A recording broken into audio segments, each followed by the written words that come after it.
أعوذ بالله من الشيطان الرجيم. بسم الله الرحمن الرحيم. ألف لام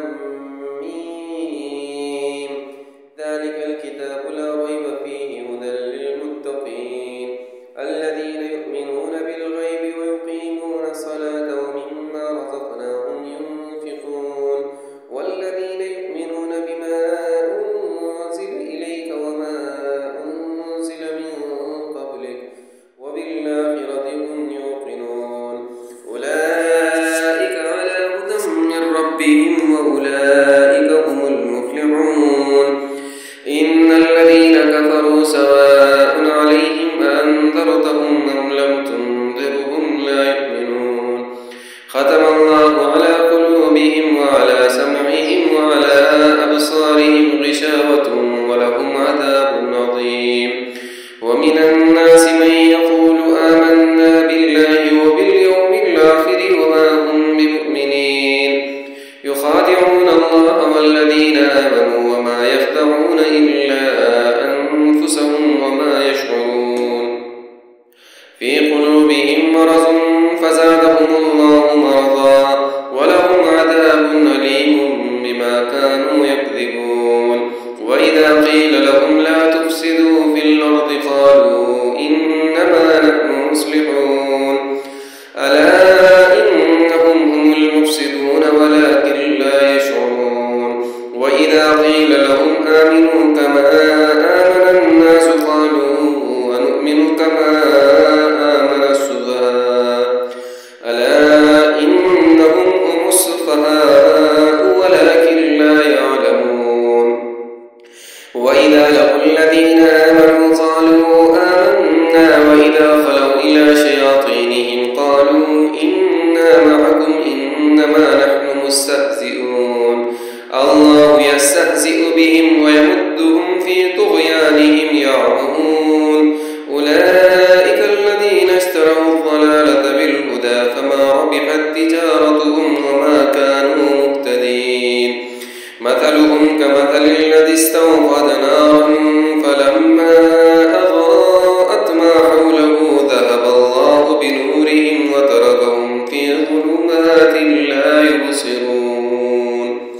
صم بكم عمي فهم لا يرجعون. أو كصيب من السماء فيه ظلمات ورعد وبرق يجعلون أصابعهم في آذانهم من الصواعق حذر الموت والله محيط بالكافرين. يكاد البرق يخطف أبصارهم كلما أضاء لهم مشوا فيه وإذا أظلم عليهم قاموا. ولو شاء الله لذهب بسمعهم وأبصارهم إن الله على كل شيء قدير. يا أيها الناس اعبدوا ربكم الذي خلقكم والذين من قبلكم لعلكم تتقون. الذي جعل لكم الأرض فراشا والسماء بناء وأنزل من السماء ماء فأخرج به من الثمرات رزقا لكم فلا تجعلوا لله أندادا وأنتم تعلمون. وإن كنتم في ريب مما نزلنا على عبدنا فأتوا بسورة من مثله وادعوا شهداءكم من دون الله إن كنتم صادقين. فإن لم تفعلوا ولن تفعلوا فاتقوا النار التي وقودها الناس والحجارة أعدت للكافرين. وبشر الذين آمنوا وعملوا الصالحات أن لهم جنات تجري من تحتها الأنهار كلما رزقوا منها من ثمرة رزقا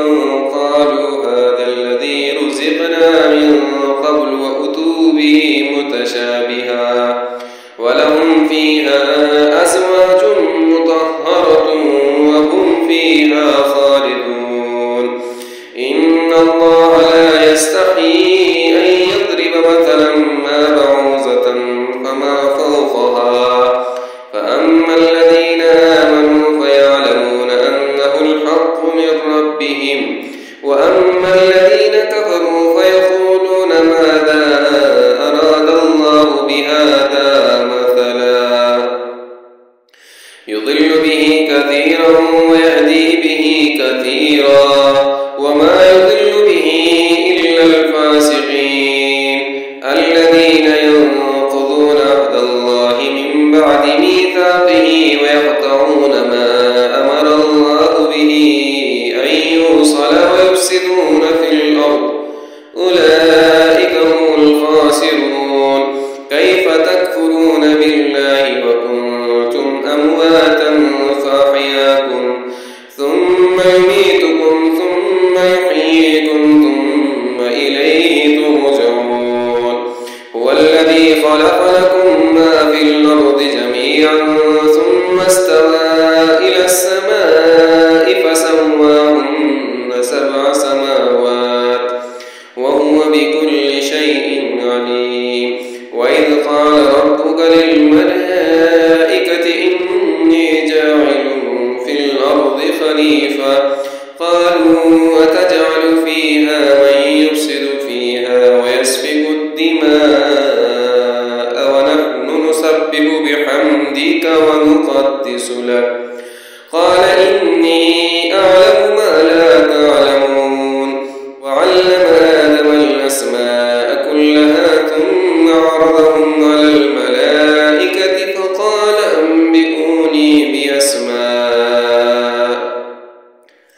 فقال أنبئوني بأسماء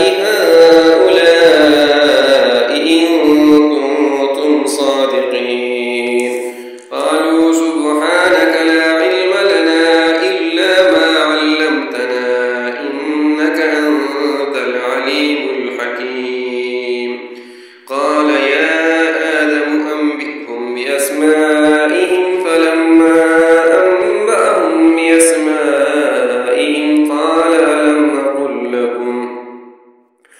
قال ألم أقل لكم إني أعلم غيب السماوات والأرض وأعلم ما تبدون وما كنتم تكتمون وإذ قلنا للملائكة اسجدوا لآدم فسجدوا إلا إبليس أبى واستكبر وكان من الكافرين وقلنا يا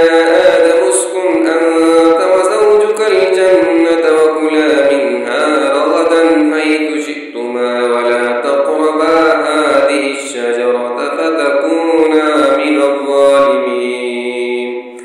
فأزلهما الشيطان عنها فأخرجهما مما كانا فيه وقلنا اهبطوا بعضكم لبعض عدو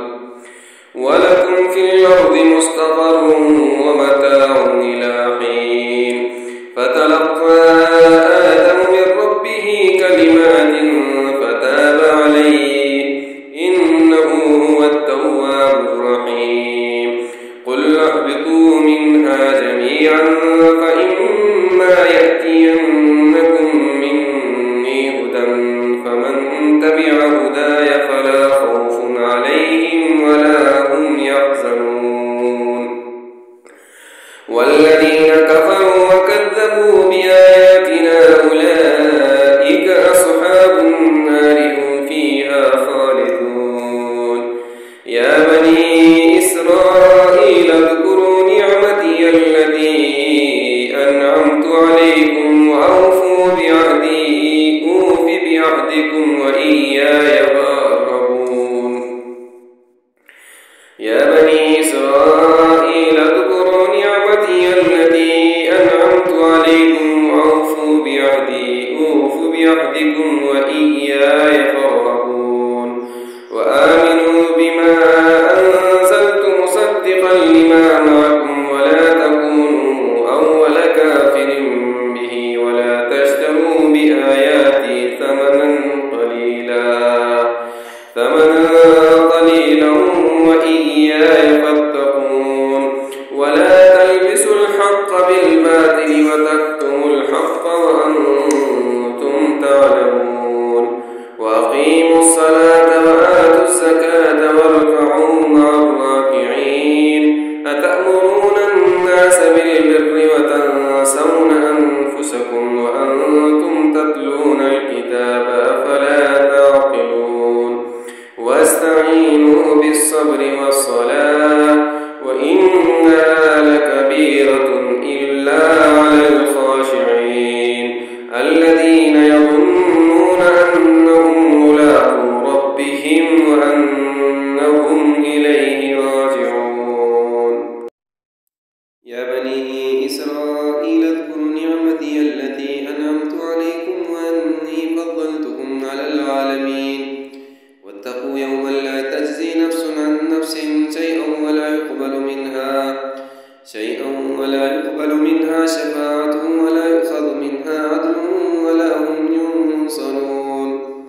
وإذ نجيناكم من آل فرعون يسومونكم سوء العذاب يذبحون أبناءكم ويستحيون نساءكم وفي ذلكم بلاء من ربكم عظيم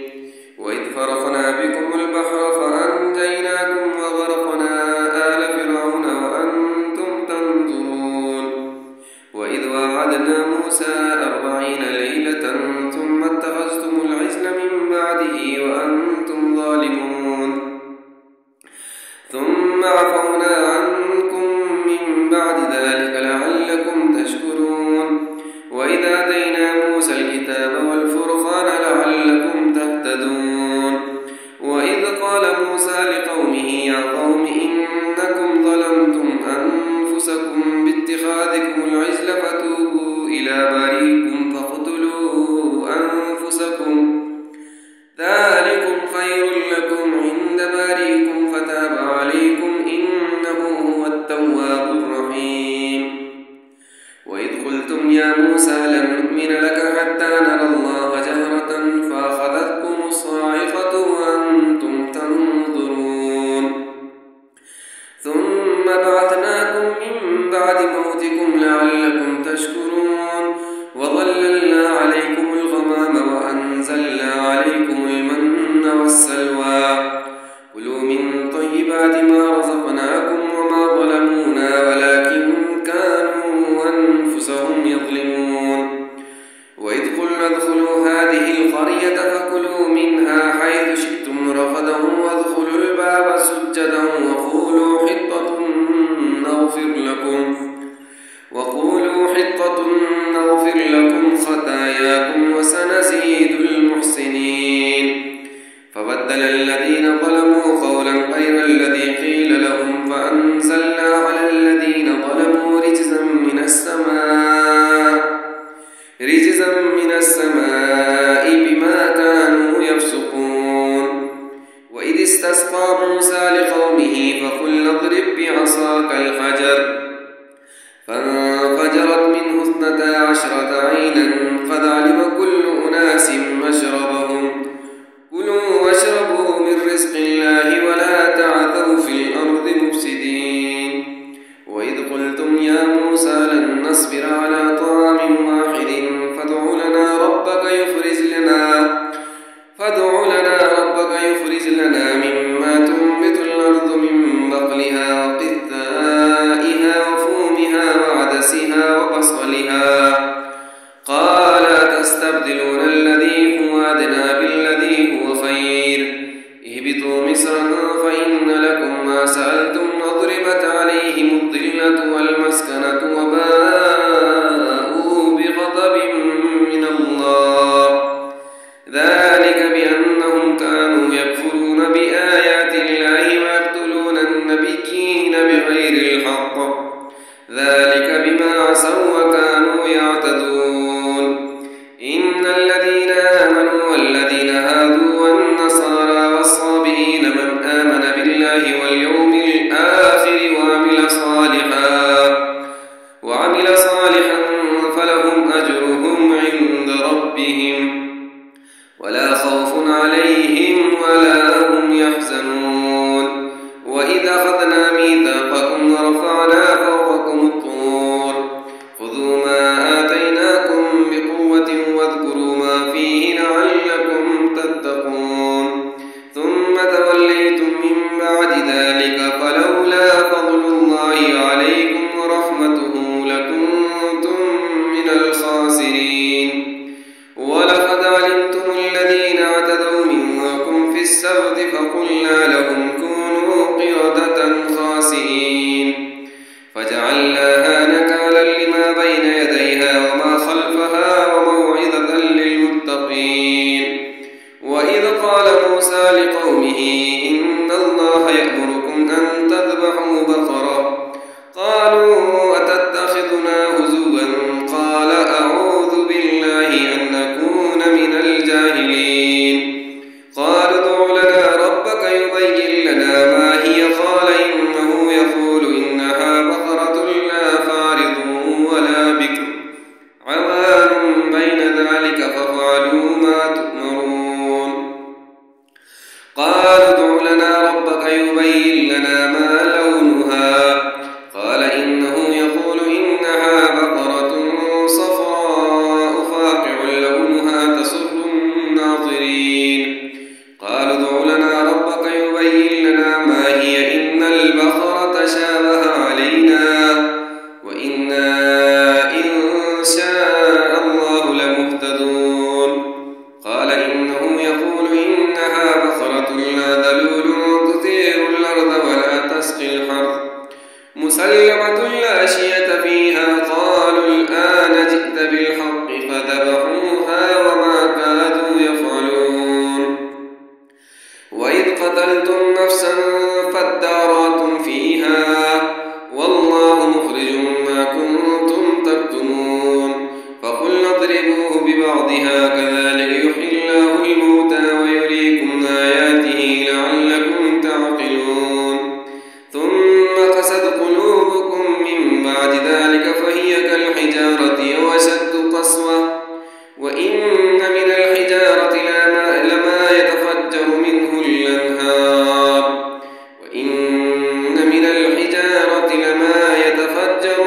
الأنهار وإن منها لما يشقق فيخرج منه الماء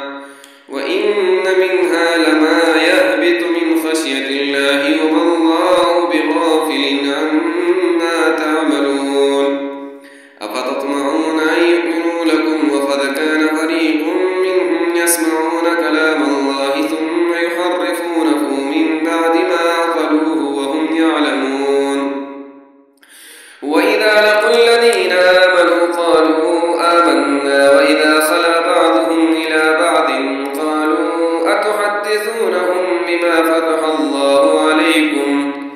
قالوا أتحدثونهم بما فتح الله عليكم ليحاجوكم به عند ربكم أفلا تعقلون أولا يعلمون أن الله يعلم ما يسرون وما يعلنون ومنهم أميون لا يعلمون الكتاب إلا أماني وإن هم إلا يظنون فويل للذين يكتبون الكتاب بأيديهم ثم يقولون هذا من عند الله ليشتروا به ثمنا قليلا فويل لهم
أقررتم وأنتم تشهدون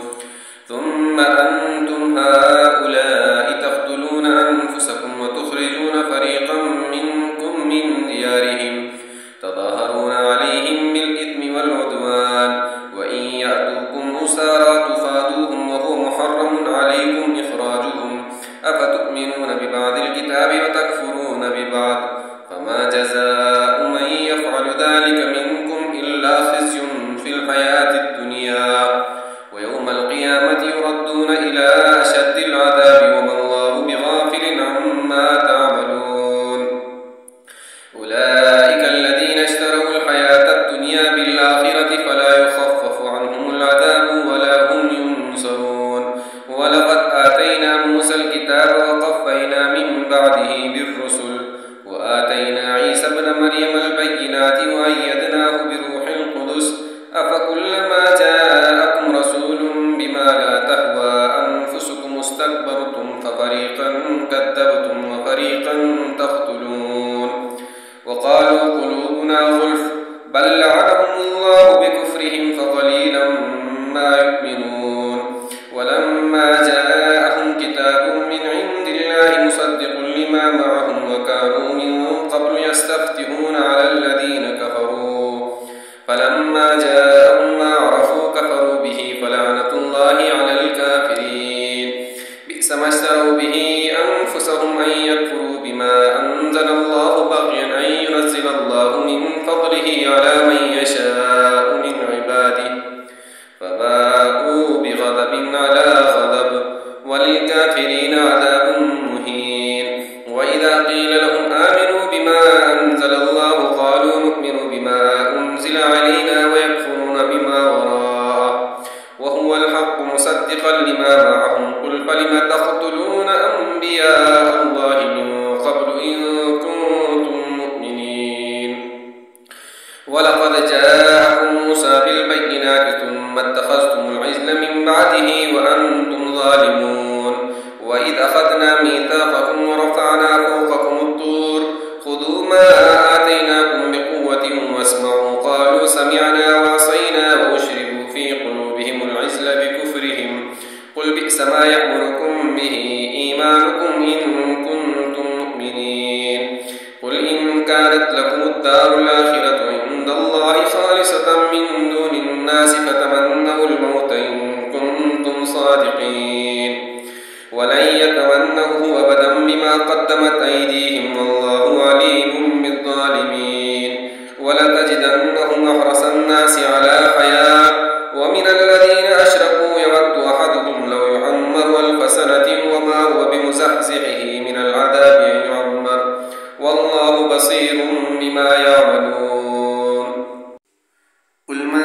كان عدوا لجبريل فإنه نزله على قلبك بإذن الله مصدقا لما بين يديه وهدى وبشرى للمؤمنين من كان عدوا لله وملائكته ورسله وجبريل وميكال فإن الله عدو للكافرين ولقد أنزلنا إليك آيات بينات وما يكفر بها إلا الفاسقون وكلما عاهدوا عهدا نبذه فريق منهم بل أكثرهم لا يؤمنون ولما جاءهم رسول من عند الله مصدق لما معهم نبذ فريق من الذين أوتوا كتاب الله وراء ظهورهم كأنهم لا يعلمون واتبعوا ما تتلو الشياطين على ملك سليمان وما كفر سليمان ولكن الشياطين كفروا يعلمون الناس السحر وما أنزل على الملكين ببابل هاروت وماروت وما يعلمان من أحد حتى يقولا إنما نحن فتنة فلا تكفر فيتعلمون منهما ما يفرقون به بين المرء وزوجه وما هم بضارين به من أحد إلا بإذن الله ويتعلمون ما يضرهم ولا ينفعهم ولقد علموا لمن اشتراه ما له في الآخرة من خلاق ولبئس ما شروا به أنفسهم لو كانوا يعلمون ولو أنهم آمنوا واتقوا لمثوبة من عند الله خير لو كانوا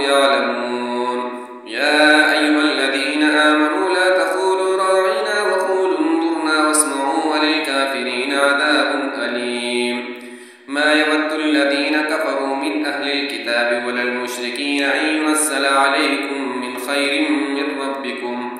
والله يختص برحمته من يشاء، والله ذو الفضل العظيم.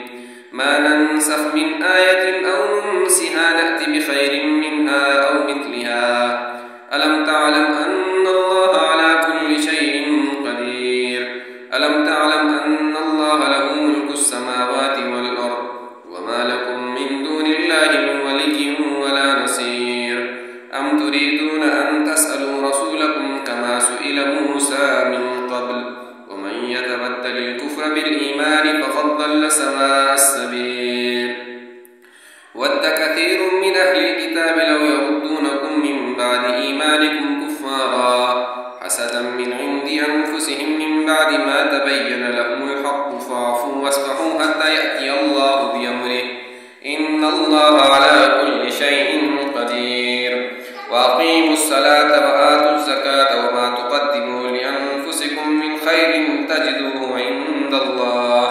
إن الله بما تعملون بصير. وقالوا لن يدخل الجنة إلا من كان هودا أو نصارى، تلك أمانيهم، قل هاتوا برهانكم إن كنتم صادقين. بلى من أسلم وجهه لله وهو محسن فله أجره عند ربه ولا خوف عليهم ولا هم يحزنون. وقالت اليهود ليست النصارى على شيء، وقالت النصارى ليست اليهود على شيء وهم يتلون الكتاب، كذلك قال الذين لا يعلمون مثل قولهم، فالله يحكم بينهم يوم القيامة فيما كانوا فيه يختلفون. ومن أظلم ممن منع مساجد الله أن يذكر فيها اسمه وسعى في خرابها، أولئك ما كان لهم أن يدخلوها إلا خائفين، لهم في الدنيا خزي ولهم في الآخرة عذاب عظيم. ولله المشرق والمغرب، فأينما تولوا فثم وجه الله،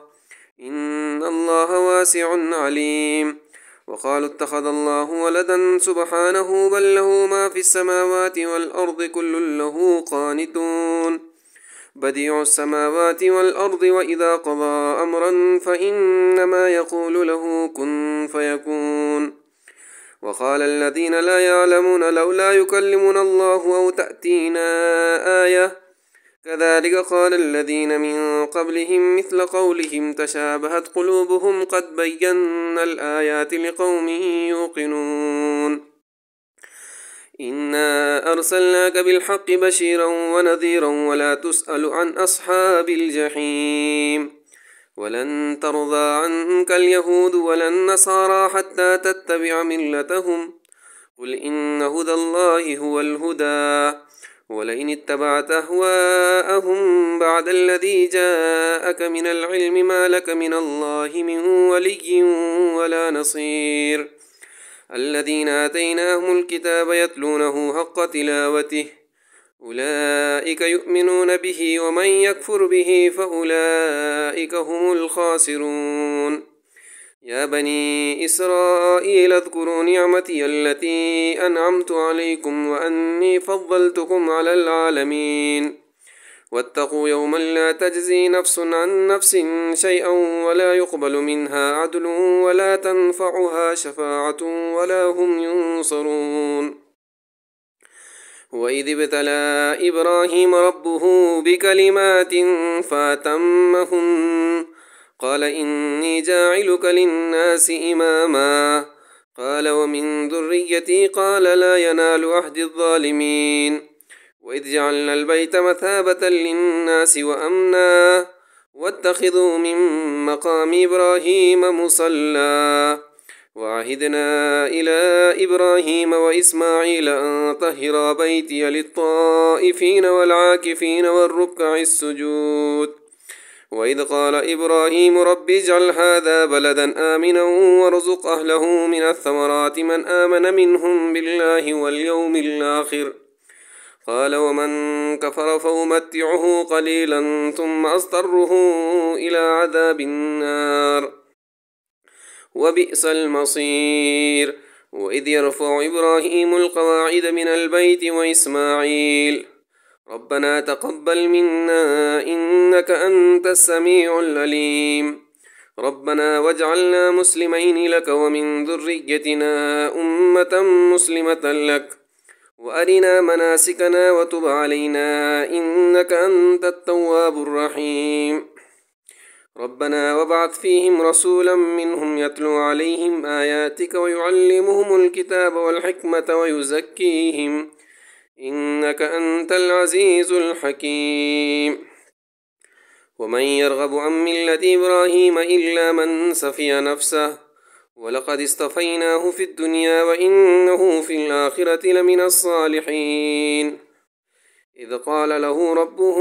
أسلم قال أسلمت لرب العالمين ووصى بها إبراهيم بنيه ويعقوب يا بني إن الله اصطفى لكم الدين فلا تموتن إلا وأنتم مسلمون أم كنتم شهداء إذ حضر يعقوب الموت إذ قال لبنيه ما تعبدون من بعدي قالوا نعبد إلهك وإله آبائك إبراهيم وإسماعيل وإسحاق إلها واحدا ونحن له مسلمون تلك أمة قد خلت لها ما كسبت ولكم ما كسبتم ولا تسألون عما كانوا يعملون وقالوا كونوا هودا أو نصارى تهتدوا قل بل ملة إبراهيم حنيفا وما كان من المشركين قولوا آمنا بالله وما أنزل إلينا وما أنزل إلى إبراهيم وإسماعيل وإسحاق ويعقوب والأسباط وما أوتي موسى وعيسى وما أوتي النبيون من ربهم لا نفرق بين أحد منهم ونحن له مسلمون فإن آمنوا بمثل ما آمنتم به فقد اهتدوا وإن تولوا فإنما هم في شقاق فسيكفيكهم الله وهو السميع العليم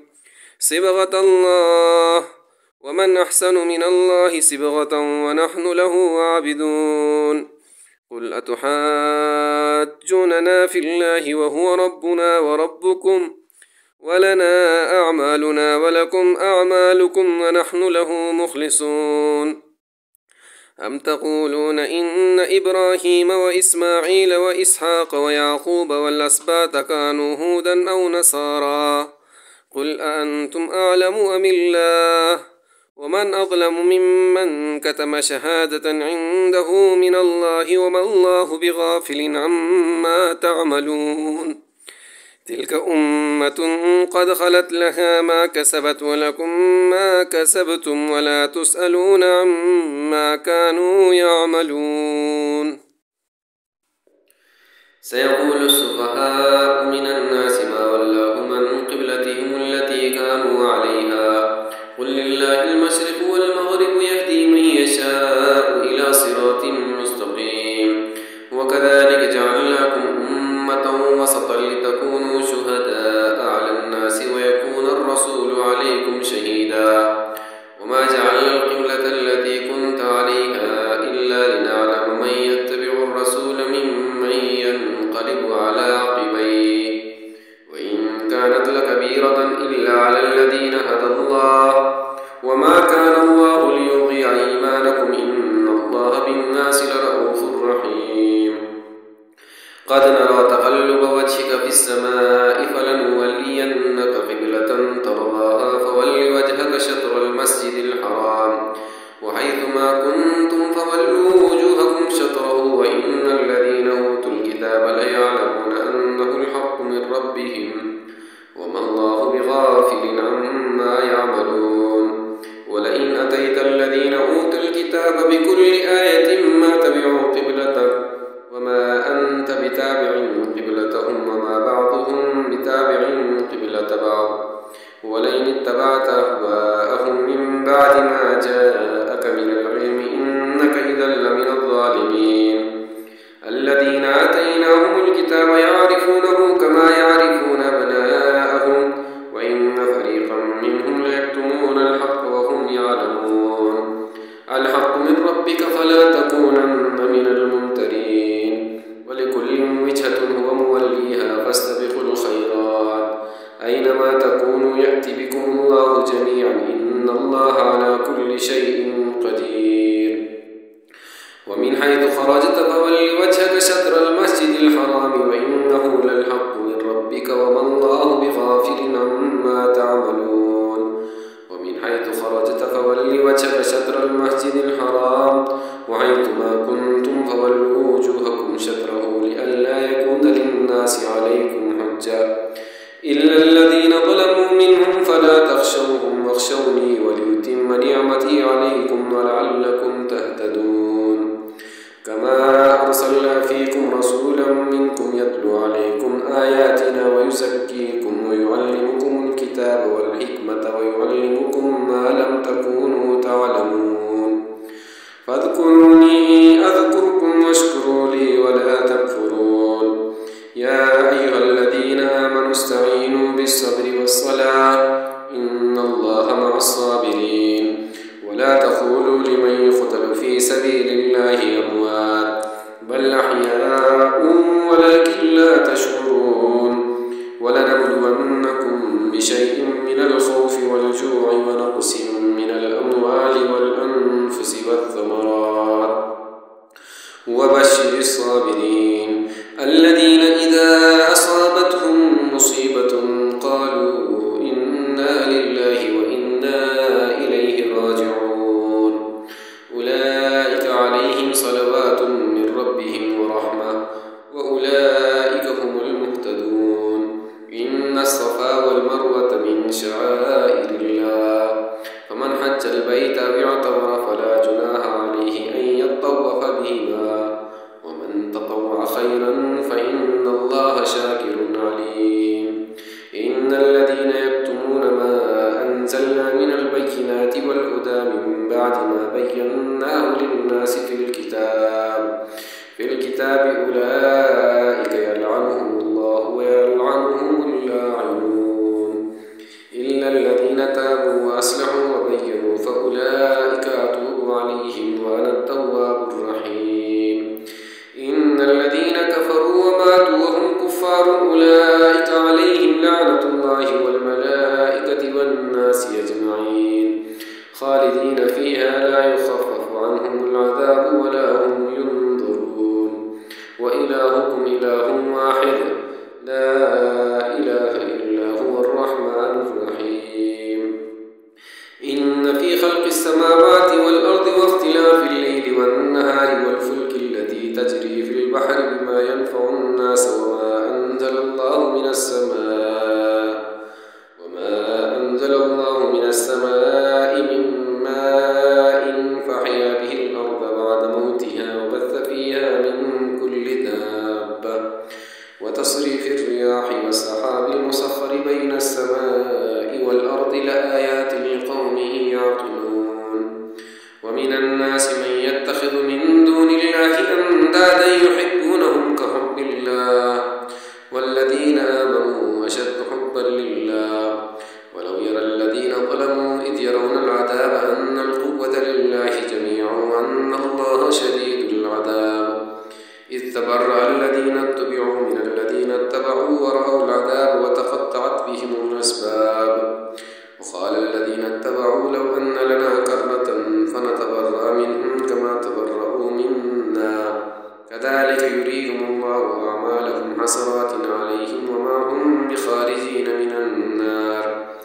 يا أيها الناس كلوا مما في الأرض حلالا طيبا ولا تتبعوا خطوات الشيطان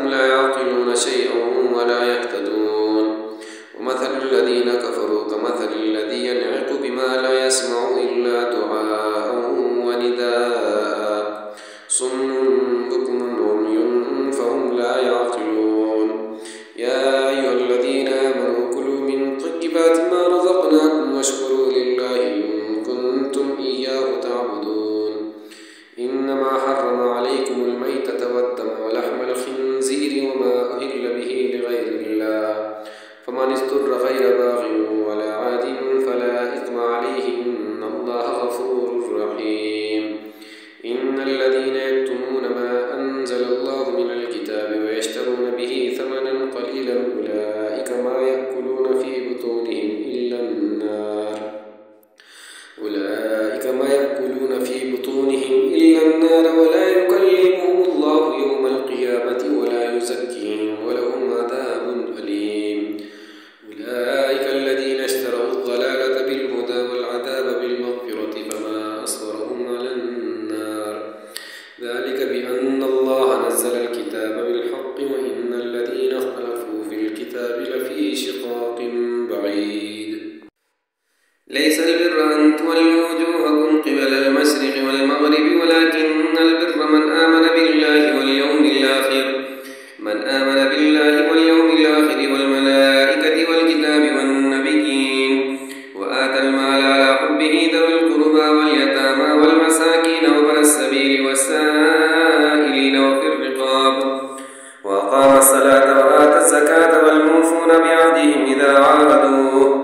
والصابرين في البأساء والضراء وحين البأس أولئك الذين صدقوا وأولئك هم المتقون يا أيها الذين آمنوا كتب عليكم القصاص في القتلى الحر بالحر والعبد بالعبد والأنثى بالأنثى فمن عفي له من أخيه شيء فاتباع بالمعروف وأداء إليه بإحسان ذلك تخفيف من ربكم ورحمة فمن اعتدى بعد ذلك فله عذاب أليم ولكم في القصاص حياة يا أولي الألباب لعلكم تتقون كتب عليكم إذا حضر أحدكم الموت إن ترك خيرا الوصية للوالدين والأقربين بالمعروف حقا على المتقين فمن بدله بعدما سمعه فإنما إثمه على الذين يبدلونه إن الله سميع عليم فمن خاف من موص جنفا أو إثما فأصلح بينهم فلا إثم عليه إن الله غفور رحيم يا أيها الذين آمنوا كتب عليكم الصيام كما كتب على الذين من قبلكم لعلكم تتقون أياما معدودات فمن كان منكم مريضا أو على سفر فعدة من أيام أخر وعلى الذين يطيقونه فدية طعام مسكين فمن تطوع خيرا فهو خير له وأن تصوموا خير لكم إن كنتم تعلمون شهر رمضان الذي أنزل فيه القرآن هدى للناس وبينات من الهدى والفرقان فمن شهد منكم الشهر فليصم ومن كان مريضا أو على سفر فعدة من أيام أخر يريد الله بكم اليسر ولا يريد بكم العسر ولتكملوا العدة ولتكبروا الله على ما هداكم ولعلكم تشكرون وإذا سألك عبادي عني فإني قريب أجيب دعوة الداعي إذا دعاني فليستجيبوا لي وليؤمنوا بي لعلهم يرشدون أحل لكم ليلة الصيام الرفث إلى نسائكم هن لباس لكم وأنتم لباس لهم علم الله أنكم كنتم تختانون أنفسكم فتاب عليكم وعفى عنكم فالآن باشروهن وابتغوا ما كتب الله لكم وكلوا واشربوا حتى يتبين لكم الخيط الأبيض من الخيط الأسود من الفجر ثم أتموا الصيام إلى الليل ولا تباشروهن وأنتم عاكفون في المساجد تلك حدود الله فلا تقربوها كذلك يبين الله آياته للناس لعلهم يتقون ولا تأكلوا أموالكم بينكم بالباطل وتدلوا بها إلى الحكام لتأكلوا فريقا من أموال الناس بالإثم وأنتم تعلمون يسألونك عن الله قل هي مواقيت للناس والحج وليس البر بأن تأتوا البيوت من ظهورها ولكن البر من اتقى وأتوا البيوت من أبوابها واتقوا الله لعلكم تفلحون وقاتلوا في سبيل الله الذين يقاتلونكم ولا تعتدوا إن الله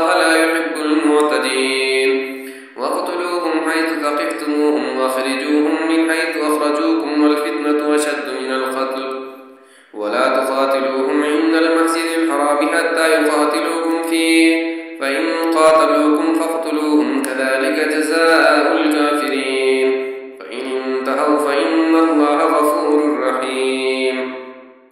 وقاتلوهم حتى لا تكون فتنة ويكون الدين لله،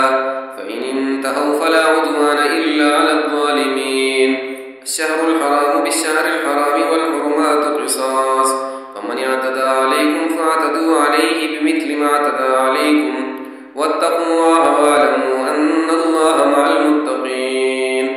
وأنفقوا في سبيل الله ولا تلقوا بأيديكم إلى التهلكة وأحسنوا إن الله يحب المحسنين. وأتموا الحج والعمرة لله، فإن أحصرتم فما استيسر من الهدي، ولا تحلقوا رؤوسكم حتى يبلغ الهدي محله. فمن كان منكم مريضا أو به أذى من رأسه ففدية